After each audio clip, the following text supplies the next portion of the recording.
पण मला काही नवऱ्याचा गिवऱ्याचा काही सपोर्ट गिपोर्ट काही नाही. मी एकटीच आहे, मग गळ्यात बी काही नाही. मी नवराच मानत नाही त्याने.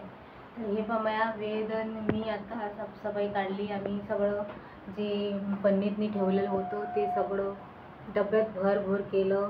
खूप दिवसाचं तसंच होतं. काही आणलं का पन्नीतून काढून कापून तशीच करतो, कारण की लेकरं आहे हे करू देत नाही काही नाही, म्हणून मी तशीच करत असतो.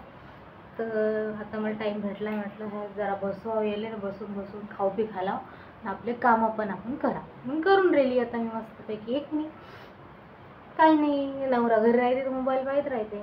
आणि आमचं तर तसं काही बोलणं गेलं चालूच नाही. आमचं तर 36चा आकडा झाला आहे आता. आम्ही बोलतच नाही.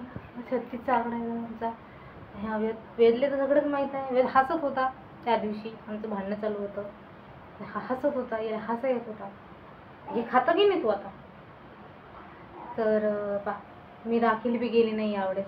कारण माहिती आहे, कारण की आता महालक्ष्मीला जाणार आहे ना मी, तर मी राखीला पण नाही गेली. आणि महालक्ष्मी आहे तर 31 तारखेला असणार आहे ना, तर मग मी जाणार आहे 31 तारखेला. आणि म्हणून मी काही गेली नाही. म्हटलं 2 वेळा चक्रा मारला. ते दूर आहे, 150 किलोमीटर आहे आमचं अंतर, माहेरचं सासरचं. मग काही मी गेली नाही. तर आता मी जातो. म्हटलं पोस्टानं पाठवा ना, पोस्टानं का पाठवलं नाही. मला समजत नाही म्हणे पोस्टाचं. स्वतःच्या बोलायला होते, स्वतःच्या बहिणीचं एवढं दुरून डिगऱ्या डागऱ्याचे कामं करते, एवढं दुरून घरी राहून काम पाडून. ते तेव्हाच ते समजते, आपल्या रिश्तेदाराचं समजते आणि आपल्या बायकोच्या हे नाही. म्हणजे काय म्हणलं नाही मी ना, फक्त मी ना म्हणलं की मला राख्या पाठवायच्या आहे. म्हणलं बस. मला समजत नाही म्हणे पोस्टात कसं पाठवतं.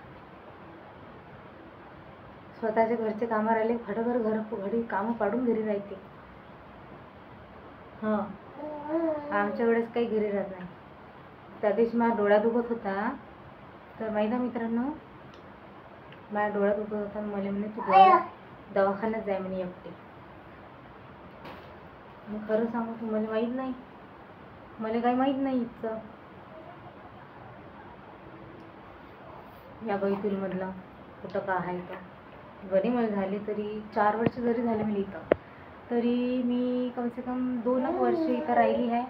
आणि 2 वर्ष मी तिकडेच राहिली आहे. भांडण्याचे लग्न झालं तेव्हापासून 2 महिने राहिली. 2 महिन्याच्या नंतर लग्न झालं, तेव्हापासून आमचे भांडणं चालू होते. आमचे घरच्याचे सांगू शकतो, मुखियाचे घरच्या माया सांगू, तर नाव घेऊ घेत नाही, कारण की मग जे व्हिडिओ पाहतात ना, मी ते सांगते.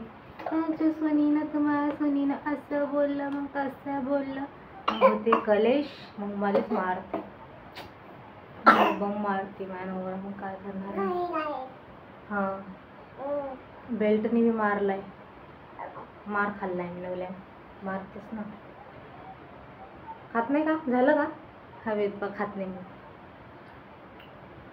आणि हा असं झालं की किती मारते. आता मी सगळं सहन करणं सोडून दिलं. मी कोणाचंच ऐकत नाही, नवऱ्याचं नाही, कोणाचंच नाही. स्वतःसाठी जगतो. माझे लेकरं आहे, मी आहे, बस याच्यासाठीच जगायचं आहे बोले. आणि मला माहिती आहे, मी जर कुठं गेली काही झालं तर येईल कोणी सांभाळणार नाही, कोणी कोणाला सांभाळत नाही. थोडीशी गेली तर सांभाळते ना. अरे बाबा, संडास केली तर येत नाही. ते काय मी गेला काय सांभाळणार आहे माझे लेकरं आहे की नाही. हां, हो मा दूध ना मा, मी बाहेर गेली तर तुमची शिशी काढून देत ना. अच्छा हो, असं आहे ते गणित. आता आमचा सरा काढला एवढा मोठा, आता आम्हाला सफा करावं लागते. पन्न्या गिन्या काय तिथे काय किती कचरा गेला अजून घरात बी कचरा आहे ना. थांब ना, गगलं त्या बापला बदमाश हाय. हो मा, हो तू प्रेम करतो ना मम्मीवर, तू प्रेम करतो ना मम्मीवर. खाऊन राहिले हे झालं वाटते. मग पोरगच मला प्रेम करते. ए बट्या, असं काम करू राहिला, कसं करते. चल मग तू प्रेम कर ना. नाही खात, जाऊ दे, नाही खात मीच खाऊन जा. त्यासाठी बनवलं मी फ्रेश आहे. मला लागली भूक. पोळ्याने कमी केलं तर सकाळी पोळ्या आज लेट उठते. आता शेवड्या गिवड्या करतो माझ्यासाठी, खातो. हां ये इकडे. 3 दिवस झाले बोलत नाही मी. काही हातून नाही मग असं सर तशीच राहते मी. काही म्हणू लोक आहे ना. जाणार नाही इकडे. कोणाचं ऐकत नाही. माहीत ऐकणार आता. काय म्हणायचं ऐकणार. आज मी साडी घेतली नाही. इच्छा झाली घालायची, घालून घेतली.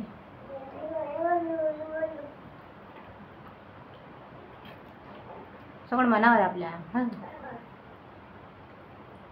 नवरा चांगला पाहिजे माणसाला. बाईले बरं, बाईला नवरा चांगला पाहिजे. तू कोणा भरोसा मग कोणासमोर पटत नाही. कोणी बोलत नाही माझ्या. कोणाच भरोसा राहणार. नवऱ्याचा भरोसा. नवरा चांगला नाही आहे. आता लेकरासाठी राहतो आता मी. हे बसून राहिले मायावाला. बुढापा का सहारा. आम्ही काय करतो तुम्हाला.